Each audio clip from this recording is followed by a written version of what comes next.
আমরা দেখতে পাচ্ছি আমাদের এই বিশ্ববিদ্যালয়ে আজকে 100 বছর পার করেছি। এখানে যতগুলো সংকট আছে সবগুলো কৃত্রিম সংকট।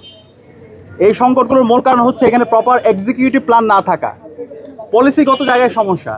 তো ঐক্যবদ্ধ শিক্ষার্থী জোটের পক্ষ থেকে আমরা এই পলিসিগত জায়গায় কাজ করতে চাই। আমরা অনেকগুলো সমস্যাগুলো আমরা নোট করেছি, আমরা প্রতিদিনই বলছি। তো এই সমস্যাগুলো চিরতরে একদম নির্মূল করা যায় যদি আমরা সঠিক একটা এক্সিকিউটিভ প্ল্যান নিতে পারি এবং সঠিক পলিসি নিতে পারি। তো ঐক্যবদ্ধ শিক্ষার্থী জোট আমরা যখন শিক্ষার্থীদের ম্যান্ডেট পেয়ে তাদের প্রতিনিধিত্ব করার সুযোগ পাবো, সবার আগে আমরা এই পলিসিগত জায়গায় আমরা আমূল পরিবর্তন নিয়ে আসবো এবং আমরা এক্সিকিউটিভ প্ল্যান গ্রহণ করব। আপনারা ইতিমধ্যে দেখতে পেয়েছেন আমরা আমাদের 36 সংস্কার প্রস্তাবনা দিয়েছি, 12 মাসে করতে চাই এবং কোন মাসে কোন কাজটা করব সেই এক্সিকিউটিভ প্ল্যানটা আমাদের নেওয়া হয়ে গিয়েছে। তো আমরা বিশ্বাস করি শিক্ষার্থীরা যেভাবে এখন আমাদের রেসপন্স দিচ্ছে, শিক্ষার্থীদের ম্যান্ডেট পেয়ে আমরা যখন তাদের প্রতিনিধিত্ব করার সুযোগ পাবো, ইনশাআল্লাহ আমরা শিক্ষার্থীদের প্রত্যেকটা আকাঙ্ক্ষায় আমরা অ্যাড্রেস করব এবং প্রত্যেকটা আকাঙ্ক্ষা আমরা বাস্তবায়ন করবো ইনশাআল্লাহ। আমাদের যে ইশতেহার, সেই ইশতেহার প্রথম যে দাবি সেটা হলো ডাকসুকে একাডেমিক ক্যালেন্ডারভুক্ত করা, যেটা 1 বছর আগে আমরা বিশ্ববিদ্যালয়কে 63তম সংস্কার প্রস্তাবনা দিয়েছিলাম, সেখানেও বলেছি এবং সেটা আমাদের কমিটমেন্ট। ক্যাম্পাসের প্রতি বছর যেভাবে আমাদের সেমিস্টার ফাইনাল হয়, যেভাবে আমাদের রেগুলার একাডেমিক অ্যাক্টিভিটি হয়, সেভাবে এই ডাকসুকে আমরা একাডেমিক ক্যালেন্ডারভুক্ত করবো ইনশাআল্লাহ। 9 তারিখের পরে আবার পরবর্তী বছরে নির্ধারিত সময়ে যেন 9 তারিখে যেন ডাকসু নির্বাচন হয়, অথবা নির্ধারিত 1 বছর পূর্ণ হওয়ার পরে যেন ইশতেহার ঘোষণা হয়, সেটার জন্য আমরা কাজ করবো এবং এটা বিশ্ববিদ্যালয়ে একাডেমিক ক্যালেন্ডারভুক্ত হবে ডাকসু নির্বাচনটা সঠিক সময়ে এটা আয়োজন করা।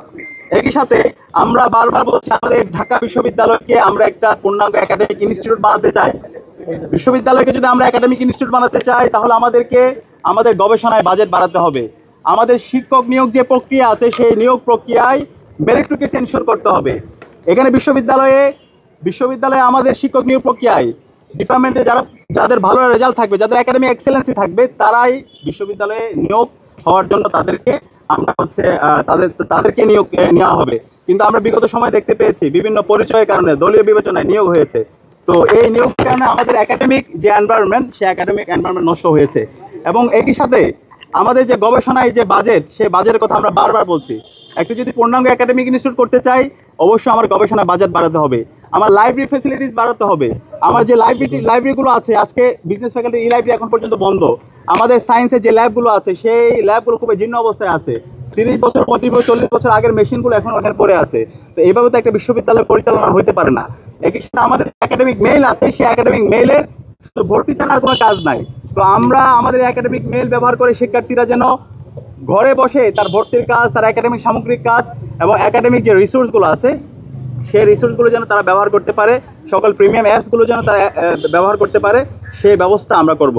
এবং একই সাথে আমাদের আবাসন সংকটের কথা আমরা বলছি, সেই আবাসন সংকট দীর্ঘমেয়াদী আবাসন সংকট যেন দূর হয়, সেটার জন্য হল নির্মাণ করার জন্য বিশ্ববিদ্যালয় প্রশাসনকে বাধ্য করা এবং প্রায়োরিটি বেসিসে আমাদের যারা ছাত্রী বোনরা আছে, নারীরা আছে, তাদের জন্য আবাসন সংকট নির্মূল করার জন্য আমরা হোস্টেল করার জন্য বিশ্ববিদ্যালয় প্রশাসনকে বাধ্য করব এবং আবাসন ভাতার ব্যবস্থা করব।